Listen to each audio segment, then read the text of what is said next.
All right, guys, welcome back to the Golang Ecommerce backend project series.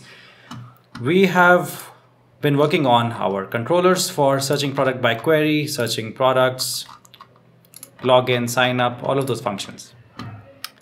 Now, in this video, I want to work on just one function, the delete address function.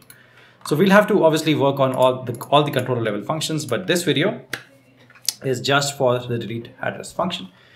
And you may have not noticed that I've kind of slowed down, and that's because I've realized that a lot of people who are learning Golang on my channel are not very experienced. Many of them are also beginner level developers. So I've kind of slowed down. I explain every single line now so that more and more people can follow along. They understand what's happening. Because this is intended to be just an intermediate, beginner to intermediate level project. This is not an advanced level project. I don't intend this to be, because e-commerce should be approachable. I feel that everybody should be able to build it in e-commerce, right?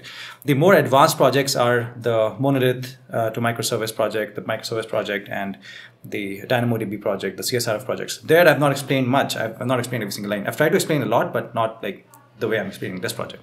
So this project, I want it to be simple. I want it to be very approachable for all types of people at all stages in their Golang career. All right, so we're going to go slow. If you're not fine with going slow, if you want to go really fast, then wait till this entire series is over, and then probably come back, pick up the code from GitHub, just watch these videos at a very fast pace, like on 2x or something, and you can also skip ahead and all that. But the reason I'm going slow is because of the all the beginner developers that are following along. All right, so delete address function. Now this function, as you can see, returns a gin.handler func. It returns a handler func, so that means it returns a function. The function in question takes in gin.context. Now gin.context helps us with a lot of things. It helps us firstly to get access to things like query. So let's say you're sending a request, right? And the request is being handled by Gin. Now with the help of the context, you can access all the things that you get in a request to the API. For example, query in this case. Why do you need the query? Why do you need something like ID for delete address? Because addresses belong to a user. Addresses don't exist in isolation, right? They belong to a user. So if you go and check out the models file, you'll realize that an address, right, is usually associated with a user. All right, because you have the user, you have their address details, which is of a slice of type address. Now, when we say slice of address, that means there are going to be multiple addresses for each user, right? So when we are coding, we have to remember that address always that you'll store for one user, you'll always store address for a user. The addresses that you'll store will be multiple addresses, okay? So you'll say c.query ID, and what you're expecting from the user is the user ID. So we'll capture that in a variable called user ID, okay? So for this user, find the addresses and then delete them. Now to delete something from the database, the cleanest and the most effective way is to set that value with 0, okay, or something with an empty value. Rather than deleting that from the database, you set that with a 0 or an empty value. And that's what we'll be doing here. So we're not deleting something, right? What we're doing here instead is updating that value. We'll find the address for this user. We'll update that value with an empty object. Okay, I hope that makes sense. So firstly, you want to first check if that user ID is empty, right? That means obviously when somebody's making a request to this API, there has to be a user ID, right? That's what we're trying to capture. But by mistake, if they've sent an empty user ID, then we have to say that it's an invalid search index. I mean, I can't make that work. So firstly, you want to return like at the end of this statement, you want to obviously return from this function, right? And you also want to abort. But what you want to tell the user is you want to say, let's say c.json. You're going to say http.status not found, and you're going to say, sorry, so this is not in double quotes. By mistake, I added double quotes. So it'll be http.status not found using the HTTP package, of course, and you'll use gin.h to send out an error message. So you'll say invalid search index. Now what's the first line of this entire code block going to be? It's going to be the header. You'll have to define the header before you send out any response to the user. So you'll say content type, comma. The content type is application JSON because you're sending JSON. Now with Gen, the benefit with Gen, right? So many people ask me, so why should you use Gen? Why should you use Fiber? I mean, you don't have to use Gen and Fiber, but Gen and Fiber takes care of a lot of encoding and decoding of JSON, from JSON to structs and structs to JSON. All of that takes care of all of that for you by default. So that's why they kind of save you from writing a lot of code. And that's why people like using these frameworks. But otherwise, you can easily do everything that you do with these frameworks by not using a framework, by just using the HTTP package. And I've shown you that in one of the earlier videos. We have built APIs using no packages at all. So you'll take, now remember I told you that we'll have to find the addresses associated to this user, and then we want to update that with an empty value. The empty value is going to be a variable, and that variable is going to be called addresses. So the addresses is going to be basically an empty variable. Now empty variable, you know that just a variable won't cut it, because a user has multiple addresses. You can see the slice here. So that's why the empty value that we're going to have to define there for the address is going to have to be a slice, an empty slice. So you'll say models.address, 0. Why do we say models.address? Because we are accessing this models package. The package is called models, and we're accessing the address package in that models, and this is why we need to say models.address, because this is a slice, but it's a slice of type address. It's not a slice in isolation, okay? And the length, and there's nothing there in that slice. It's just an empty slice. So now you'll say user ID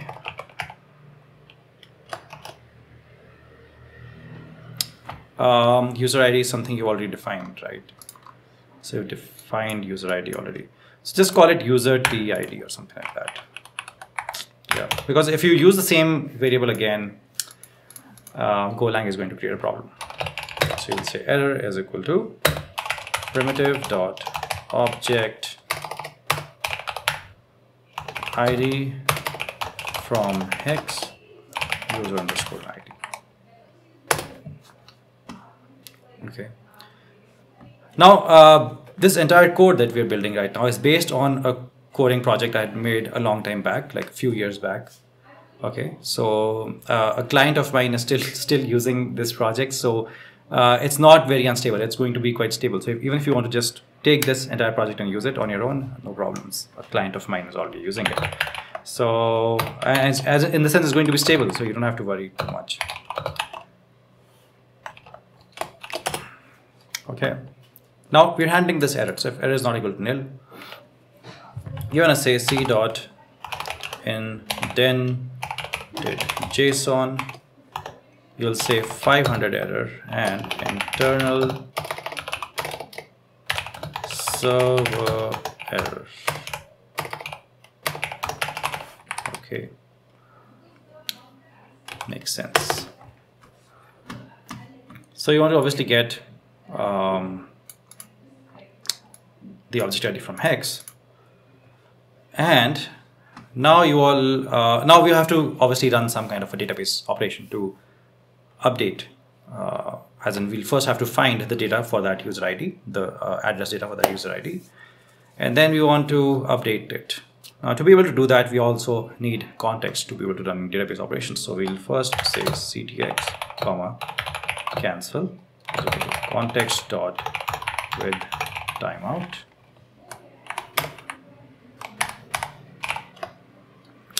We'll say context dot background comma 100 seconds. Now Golang is so light and so modular that even time, it doesn't have a way to handle time. So that's why you need to have a package called time for that, right? Even printing, it can't do printing on its own. You have to use FMT. And many people ask you why Golang is so fast and so light. It's because Golang doesn't have much. It's completely modular. It's expecting you to get in all these packages and then use all these packages, and it's expecting you to not use or not import those packages if you're not going to use them. That's what makes Golang so light. This is a very popular interview question. So if you're applying for a Golang job, the first question is going to be, why is Golang so light? Why is Golang so fast? These are some of the reasons. Okay, so I'll just wanted to share that with you. This is the right answer for that question, and this will easily, if your first answer is right in an interview, things are going to go great from there. Okay.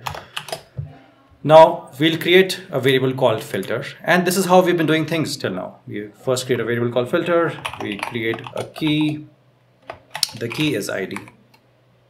Okay, and the value is this user T ID that we found. Sorry, so I'll just copy and paste it here so that there's no confusion. Cool. Now comes the most important part. Now we want to update. So we'll say bson.d, and you want to say key. The key to work with an update function. So you have to say set, comma, value. Value is going to be bson.d primitive.key. Okay, primitive.key. Key should be address here, and the value will be addresses. Now you're probably wondering what's happening out here. Okay, but first let me capture whatever comes from here into a variable called update. Yes, you're probably wondering what's happening out here. So we've created filter, which is equal to this, and we've created update, which is equal to this. Now we're going to call the database with these two values. We're going to send the filter, and we're going to send update. Now what's important to understand is what's happening in the update function. What's happening here is that the value, which is basically for address, is going to be set to addresses. So where's addresses? Addresses is this is addresses. Addresses is empty, is an empty slice. So you want to find that value. You want to find the value for the user ID, and then you want to find the address for that user ID, and then you want to set it with this empty slice. Okay, so I hope that makes sense. This is the cleanest way to delete a value, because you're just setting it to an empty value. All right, now you'll use the user collection dot update one. Context, you'll send filter, you'll send update. Okay, you'll send context. You created the context out here. You need that timeout, 100 seconds timeout.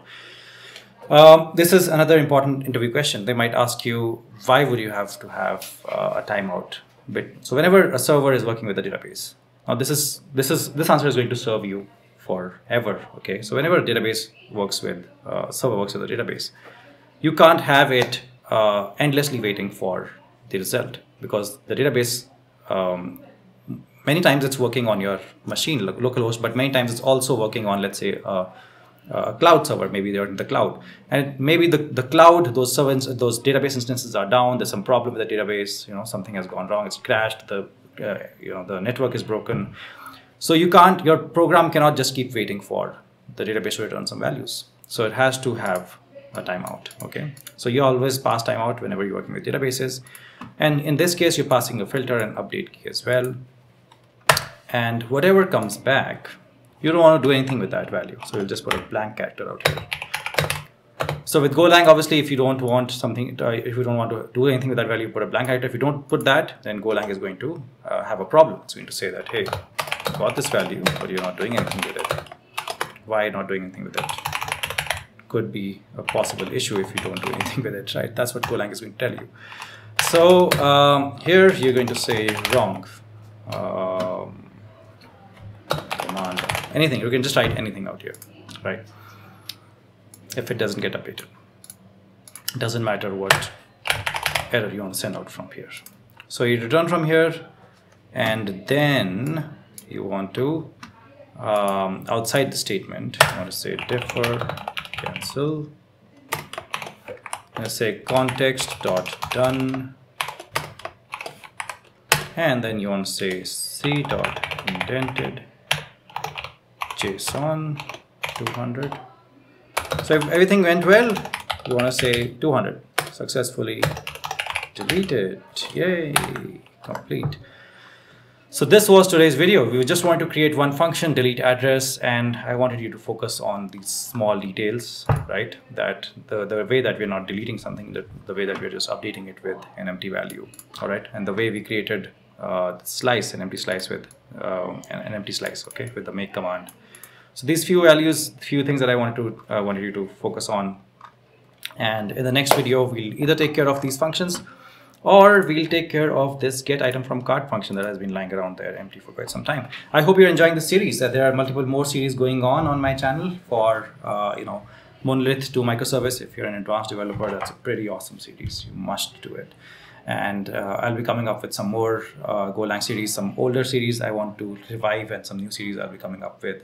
And then I'm teaching Solidity on YouTube now. You can check it out. And Solidity is something that I'll teach from scratch, but with Rust and Python, I'll just put up projects, right? I won't be teaching Rust and Python because you'll find enough material online to read, to learn Python and Rust, but some projects, some cool projects I want to build, and I just want to put them on YouTube. So feel free to check that out as well. Do subscribe to this channel because you get awesome content out here. Thank you, and I'll see you in the next video.